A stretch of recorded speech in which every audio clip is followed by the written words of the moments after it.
La microéconomie. Tu as très certainement déjà entendu ce mot quelque part, du moins si ce n'est pas le cas, rassure-toi. On va voir aujourd'hui au travers de cette vidéo en quelques points cette notion qui, je pense, est très importante parce elle te permettra du coup de comprendre très globalement le fonctionnement d'une société et donc des différents agents qui le composent. Alors, la société, comme je viens de le dire, est un lieu abstrait dans lequel cohabitent ce qu'on appelle des agents économiques. Donc, les agents économiques, à petite échelle, on peut voir par exemple les ménages, ou ça peut être éventuellement un groupement de plusieurs personnes, donc une entreprise, voilà, différents individus qui cohabitent, d'accord, et interagissent. Et forcément, qui dit interaction dit probablement des conflits, et aussi c'est la raison pour laquelle la microéconomie, donc ça va être une partie de la science économique qui va étudier, d'accord, le comportement des agents économiques. D'accord, c'est vraiment cela, la microéconomie.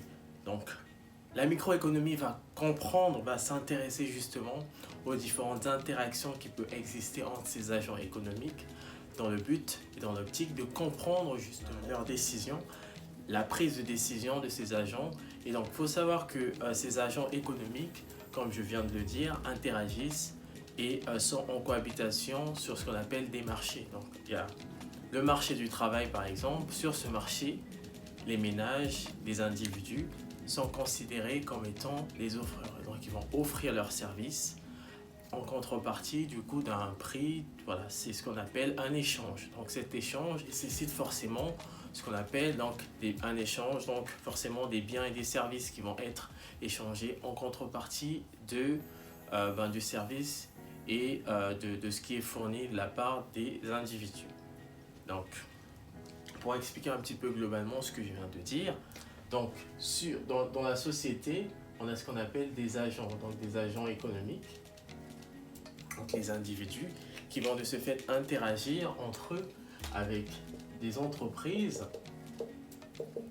donc les entreprises, et qui, eux, donc au travers de cet échange donc de biens et services, on va définir ce qu'on appelle un prix.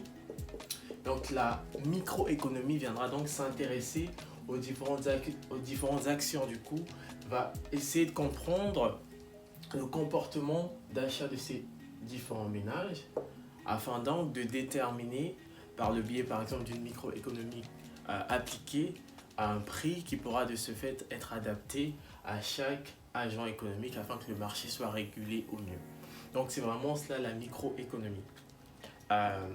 Par exemple, disons que je viens de m'installer dans une région, hein, dans la banlieue parisienne, par exemple, à Bagneux. Et donc, dans Bagneux, on a ce qu'on appelle donc des commerces. Donc, des commerçants, éventuellement, un franc prix, etc., etc.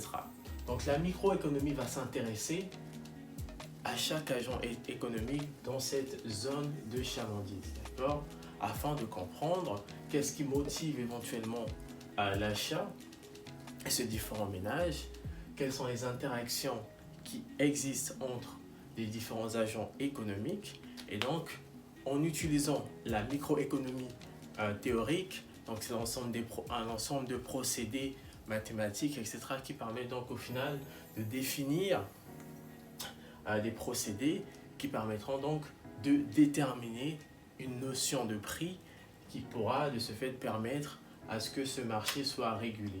Donc sur un marché, je rappelle, on a ce qu'on appelle un échange, d'une part entre différents agents économiques en contrepartie de quelque chose de concret. Donc ça peut être de l'argent, ça peut être un bien corporel ou incorporel, mais c'est vraiment cela la notion de marché et d'échange. Donc voilà un petit peu, cette vidéo elle se termine. Si tu as aimé, n'hésite pas à mettre un commentaire, à t'abonner, à liker. On se retrouve la prochaine fois pour une prochaine vidéo. Jusque là, porte-toi très bien.